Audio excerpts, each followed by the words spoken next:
Chapter 10 Halloween Malfoy couldn't believe his eyes when he saw that Harry and Ron were still at Hogwarts next day, looking tired but perfectly cheerful. Indeed, by next morning Harry and Ron thought that meeting the three-headed dog had been an excellent adventure, and they were quite keen to have another one. In the meantime, Harry filled Ron in about the package that seemed to have been moved from Gringotts to Hogwarts, and they spent a lot of time wondering what could possibly need such heavy protection. "It's either really valuable or really dangerous," said Ron. "Or both," said Harry. But as all they knew for sure about the mysterious object was that it was about 2 inches long, they didn't have much chance of guessing what it was without further clues. Neither Neville or Hermione showed the slightest interest in what lay underneath the dog in the trapdoor. All Neville cared about was never going near the dog again. Hermione was now refusing to speak to Harry and Ron, but she was such a bossy know-it-all that they saw this as an added bonus. All they really wanted now was a way of getting back at Malfoy, and to their great delight just such a thing arrived with the post about a week later.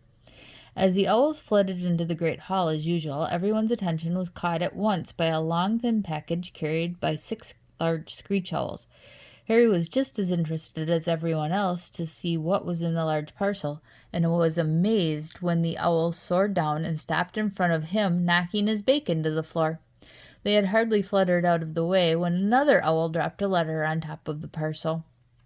Harry ripped open the first letter, which was lucky because it said, "Do not open the parcel at the table.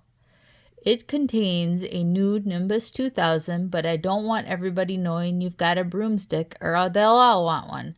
Oliver Wood will meet you tonight on the Quidditch pitch at 7 o'clock for your first training session. Professor M. McGonagall."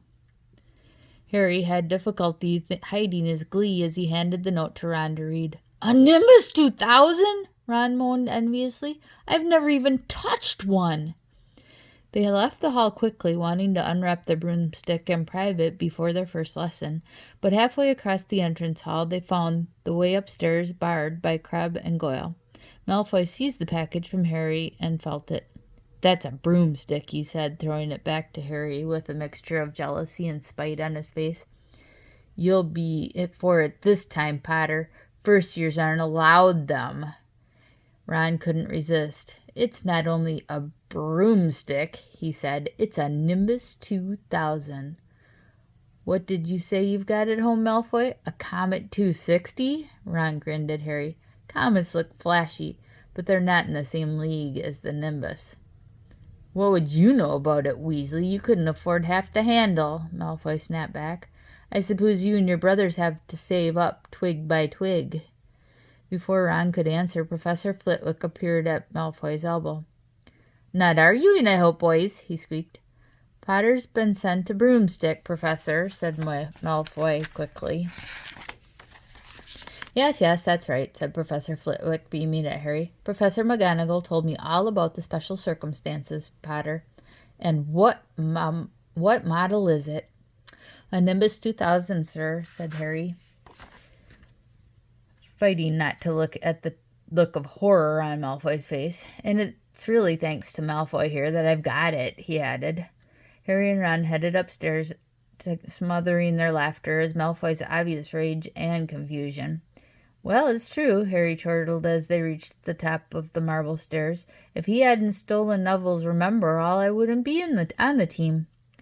"So I suppose you think that's reward for breaking rules?" came an angry voice from just behind them. Hermione was stomping up the stairs, looking disapprovingly at the package in Harry's hand. "I thought you weren't speaking to us," said Harry. "Yeah, don't stop now," said Ron. "It's doing us so much good." Hermione marched away with her nose in the air. Harry had a lot of trouble keeping his mind on his lessons that day. He kept wandering up to the dormitory where his new broomstick was lying under his bed, or straying off to the Quidditch pitch where he'd be learning to play that night. He bolted his dinner that evening without noticing what he was eating, and then rushed upstairs with Ron to unwrap the Nimbus 2000 at last. "Wow," Ron sighed as the broomstick rolled onto Harry's bedspread. Even Harry, who knew nothing about the different brooms, thought it looked wonderful. Sleek and shiny with a mahogany handle, It had a long tail of neat, straight twigs and Nimbus 2000 written in gold near the top. As 7 o'clock drew near, Harry left the castle and set off towards the Quidditch pitch in the dusk. He'd never been inside the stadium before. Hundreds of seats were raised in stands around the pitch so that the spectators were high enough to see what was going on. At either end of the pitch there were 3 golden poles with hoops on the end. They reminded Harry of the little plastic sticks Muggle children blew bubbles through, except that they were 50 feet high. Too eager to fly again to wait for Wood, Harry mounted his broomstick and kicked off from the ground. What a feeling! He swooped in and out of the goalposts and then sped up and down the pitch.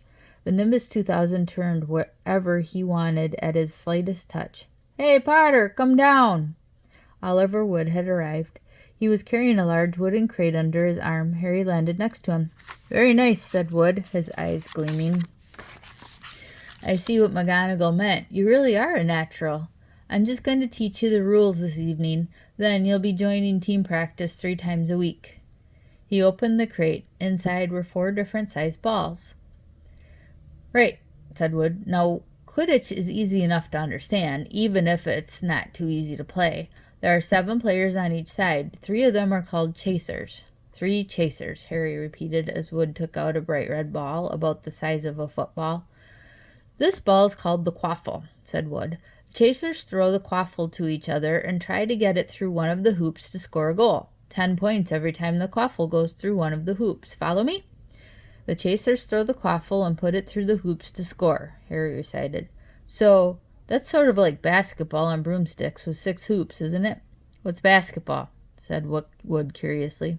"Never mind," said Harry quite quickly. "Now there's another player on each side who's called the keeper. I'm keeper for Gryffindor. I have to fly around our hoops and stop the other team from scoring." 3 chasers, 1 keeper," said Harry, who was determined to remember it all. "And they play with the quaffle." "Okay, got that. So what are they for?" He pointed at the 3 balls left inside the box. "I'll show you now," said Wood. "Take this." He handed Harry a small club, a bit like a rounder's bat. "I'm going to show you what the bludgers do," Wood said. "These 2 are the bludgers." He showed Harry 2 identical balls, jet black, and slightly smaller than the red quaffle. Harry noticed that they seemed to be straining to escape the straps holding them inside the box. "Stand back," Wood warned Harry. He bent down and freed one of the bludgers. At once the black ball rose high into the air and then pelted straight at Harry's face. Harry swung at it with the bat to stop it breaking his nose and sent it zigzagging away into the air. It zoomed around their heads and then shot at Wood, who dived on top of it and managed to pin it to the ground. "See?" Wood panted, forcing the struggling bludger back into the crate and strapping it down safely. The bludgers rocketed around trying to knock players off their brooms. That's why you have 2 beaters on each team. The Weasley twins are ours. It's their job to protect their side from the bludgers and try and knock them toward the other team. So, think you've got all that? 3 chasers try and score with the quaffle. The keeper guards the goal posts. The beaters keep the bludgers away from their team. Harry reeled off. "Very good," said Wood. Have the bludgers ever killed anyone?" Harry asked, hoping he sounded offhand. "Never at Hogwarts. We've had a couple of broken jaws, but nothing worse than that. Now, the last member of the team is the Seeker. That's you. And you don't have to worry about the quaffle or the bludgers, unless they crack my head open. Don't worry, the Weasleys are more than a match for the bludgers. I mean, they're like a pair of human bludgers themselves." Wood reached into the crate and took out the 4th and last ball. Compared with the quaffle and the bludgers, it was tiny, about the size of a large walnut. It was bright gold and had little fluttering silver wings. "This," said Wood, "is the golden snitch, and it's the most important ball of the lot. It's very hard to catch because it's so fast and difficult to see. It's the Seeker's job to catch it. You've got to weave in and out of the chasers, beaters, bludgers, and quaffle to get it before the other team's Seeker, because whichever Seeker catches the snitch wins the team an extra 150 points. So they nearly always win. That's why Seekers get fouled so much. A game of Quidditch only ends when the snitch is caught, so it can go on for ages. I think the record is 3 months. They had to keep bringing on substitutes so the players could get some sleep." "Well, that's it. Any questions?" Harry shook his head. He understood what he had to do all right. It was doing it that was going to be the problem. "We won't practice with the snitch yet," said Wood, carefully shutting it back inside the crate. "It's too dark. We might lose it. Let's try you out with a few of these."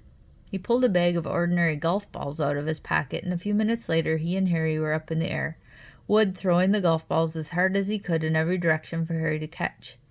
Harry didn't miss a single one, and Wood was delighted. After half an hour, night had really fallen, and they couldn't carry on. "That Quidditch Cup will have our name on it this year," said Wood happily as they trudged back to the castle. "I wouldn't be surprised if you turn out better than Charlie Weasley, and he could have played for England if he hadn't gone off chasing dragons." Perhaps it was because he was now so busy, what with Quidditch practice 3 evenings a week on top of all his homework, but Harry could hardly believe it when he realized that he'd already been at Hogwarts 2 months. The castle felt more like home than Privet Drive had ever done. His lessons, too, were becoming more and more interesting now that they had mastered the basics. On Halloween morning they woke to the delicious smell of baking pumpkin wafting through the corridors. Even better, Professor Flitwick announced in charms that he thought they were ready to start making objects fly, something they had all been dying to try since they'd seen him make Neville's toad zoom around the classroom. Professor Flitwick put the class into pairs to practice. Harry's partner was Seamus Finnegan, which was a relief because Neville had been trying to catch his eye. Ron, however, was to be working with Hermione Granger. It was hard to tell whether Ron or Hermione was angrier about this. She hadn't spoken to either of them since the day Harry's broomstick had arrived. "Now don't forget that nice wrist movement we've been practicing," squealed Professor Flitwick, perched on top of his pile of books as usual. "Swish and flick. Remember, swish and flick. And saying the magic words properly is very important, too. Never forget Wizard Baraffio, who said S instead of F and found himself on the floor with a buffalo on his chest." It was very difficult. Harry and Seamus swished and flicked, but the feather they were supposed to be sending skywards just lay on the desktop. Seamus got so impatient that he prodded it with his wand and set fire to it. Harry had to put it out with his hat. Ron at the next table wasn't having much more luck. "Wingardium Leviosa," he shouted, waving his long arm like a windmill. "You're saying it wrong," Harry heard Hermione snap. "It's Wingardium Leviosa, not gar, nice and long." "You do it then, if you're so clever," Ron snarled. Hermione rolled up her sleeve of her gown, flicked her wand, and said, "Wingardium Leviosa." Their feather rose off the desk and hovered about 4 feet above their heads. "Oh, well done!" cried Professor Flitwick, clapping. "Everyone, see here, Miss Granger's done it!" Ron was in a very bad temper at the end of the class. "It's no wonder no one can stand her," he said to Harry as they pushed their way into the crowded chamber. "She's a nightmare, honestly." Someone knocked into Harry as they hurried past him. It was Hermione. Harry caught a glimpse of her face and was startled to see that she was in tears. "I think she heard you." "So?" said Ron, but he looked a bit uncomfortable. "She must have noticed she's got no friends." Hermione didn't turn up for the next class and wasn't seen all afternoon. On their way down to the Great Hall for the Halloween feast, Harry and Ron overheard Parvati Patil telling her friend Lavender that Hermione was crying in the girls' toilets and wanted to be left alone. Ron looked still more awkward at this, but a moment later they had entered the Great Hall, where the Halloween decorations put Hermione out of their minds. 1,000 live bats fluttered from the walls and ceiling, while 1,000 more swooped over the tables in low black clouds, making the candles and the pumpkins stutter. The feast arrived suddenly on the golden plates as it had at the start of term banquet. Harry was just helping himself to a jacket potato when Professor Quirrell came sprinting into the hall, his turban askew and terror on his face. Everyone stared as he reached Professor Dumbledore's chair, slumped against the table, and gasped, "Troll! In the dungeons! Thought you ought to know!" And he sank to the floor in a dead faint. There was an uproar. It took several purple firecrackers exploding from the end of Professor Dumbledore's wand to bring silence. "Prefects," he rumbled, Lead your houses back to their dormitories immediately. Percy was in his element. Follow me. Stick together, first years. No need to fear the troll if you follow my orders. Stay close behind me now. Make way. First year's coming through. Excuse me, I'm a prefect. How could a troll get in? Harry asked as they climbed the stairs. Don't ask me. They're supposed to be really stupid, said Ron. Maybe Peeves let it in for a Halloween joke. They passed different groups of people hurrying in different directions. As they jostled their way through a crowd of confused Hufflepuffs, Harry suddenly grabbed Ron's arm. I've just thought, Hermione, what about her? She doesn't know about the troll. Ron bit his lip. Oh, all right, he snapped, but Percy'd better not see us. Ducking down, they joined the Hufflepuffs going the other way, slipped down a deserted side corridor, and hurried off towards the girls' toilets. They had just turned the corner when they heard quick footsteps behind them. Percy! Hissed Ron, pulling Ron toward a large stone griffin. Peering around it, however, they saw not Percy, but Snape. He crossed the corridor and disappeared from view. What's he doing? Harry whispered. Why isn't he down in the dungeons with the rest of the teachers? Search me. Quickly as possible, they crept along the next corridor after Snape's fading footsteps. He's heading for the third floor, Harry said, but Ron held up his hand. Can you smell something? Harry sniffed, and a foul stench reached his nostrils, a mixture of old socks and the kind of public toilet no one seemed to clean. And then they heard it, a low grunting and the shuffling footfalls of gigantic feet. Ron pointed at the end of the passage to the left. Something huge was moving toward them. They shrank into the shadows and watched as it emerged into a patch of moonlight. It was a horrible sight. 12 feet tall, its skin was dull granite gray, its great lumpy body like a boulder with its small head perched on top like a coconut. It had short legs thick as tree trunks with flat, horny feet. The smell coming from it was incredible. It was holding a huge wooden club which dragged along the floor because its arms were so long. The troll stopped next to a doorway and peered inside. It waggled its long ears, making up its tiny mind, then slouched slowly into the room. The key's in the lock, Harry muttered. We could lock it in. Good idea, said Ron nervously. They edged toward the open door, mouths dry, praying the troll wasn't about to come out of it. With one great leap, Harry managed to grab the key, slam the door, and lock it. Yes! Flushed with their victory, they started to run back up the passage, but as they reached the corner, they heard something that made their heart stop. A high, petrified scream, and it was coming from the chamber they just locked up. Oh, no, said Ron, pale as a bloody baron. It's the girls' toilets, Harry gasped. Hermione, they said together. It was the last thing they wanted to do, but what choice did they have? Wheeling around, they sprinted back to the door and turned the key, fumbling in their panic.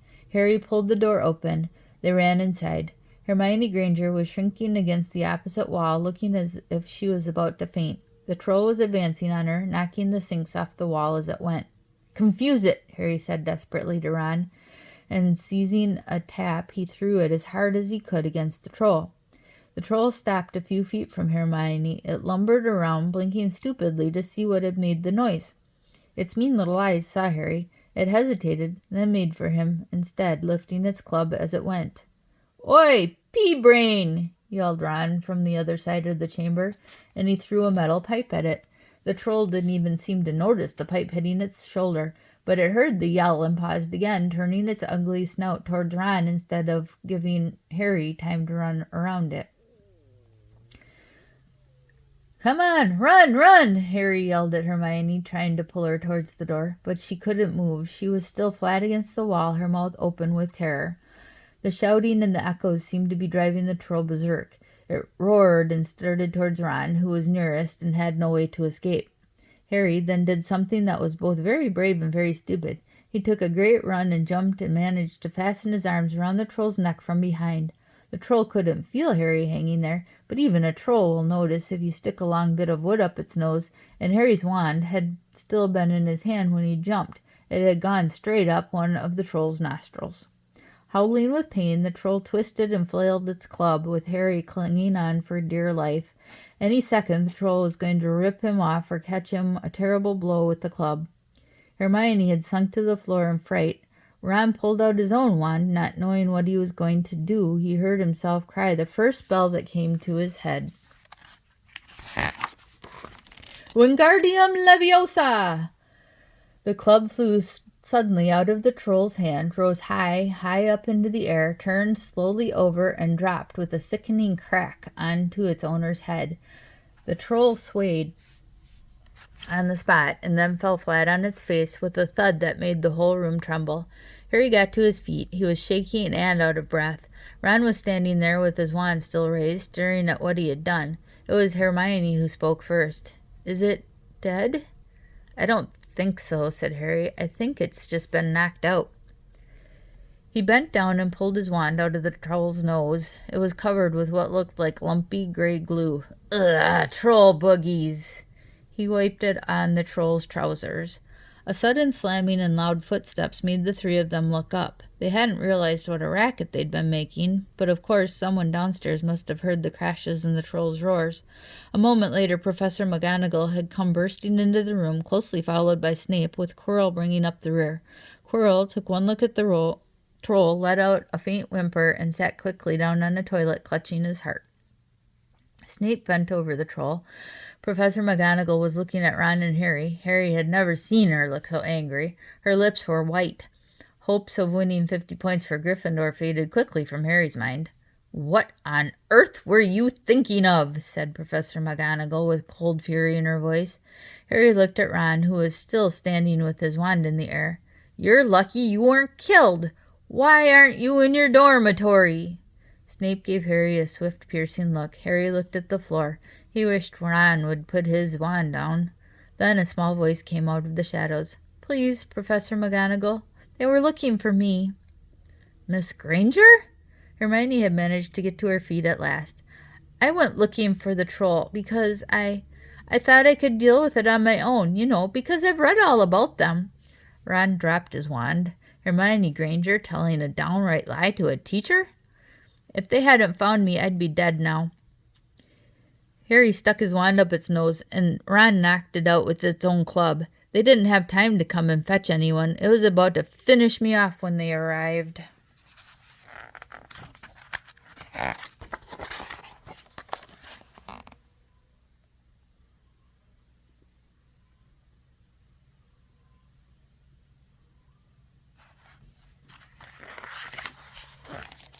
Harry and Ron tried to look as though the story wasn't new to them.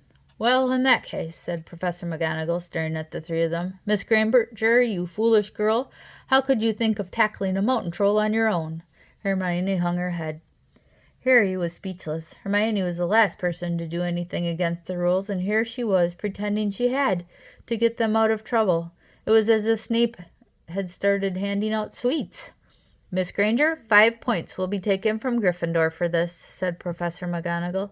"I'm very disappointed in you. If you're not hurt at all, you'd better get off to Gryffindor Tower. Students are finishing the feast in their houses." Hermione left. Professor McGonagall turned to Harry and Ron. "Well, I still say you were lucky, but not many first-years could have taken on a full-grown mountain troll. You each win Gryffindor 5 points. Professor Dumbledore will be informed of this. You may go." They hurried out of the chamber, didn't speak at all until they had climbed 2 floors up. It was a relief to be away from the smell of the troll, quite apart from anything else. "We should have got more than 10 points, Ron grumbled. 5, you mean, once she's taken off Hermione's. "Good of her to get us out of trouble like that," Ron admitted. "Mind you, we did save her. She might not have needed saving if we hadn't locked the thing in with her," Harry reminded him. They had reached the portrait of the fat lady. "Pig snout," they said, and entered. The common room was packed and noisy. Everyone was eating the food that had been sent up. Hermione, however, stood alone by the door waiting for them. There was a very embarrassed pause. Then, none of them looking at each other, they all said thanks and hurried off to their plates. But from that moment on, Hermione Granger became their friend. There are some things you can't share without ending up liking each other, and knocking out a 12-foot mountain troll is one of them. That's the end of the chapter for today. Have a great night, and I'll see you tomorrow.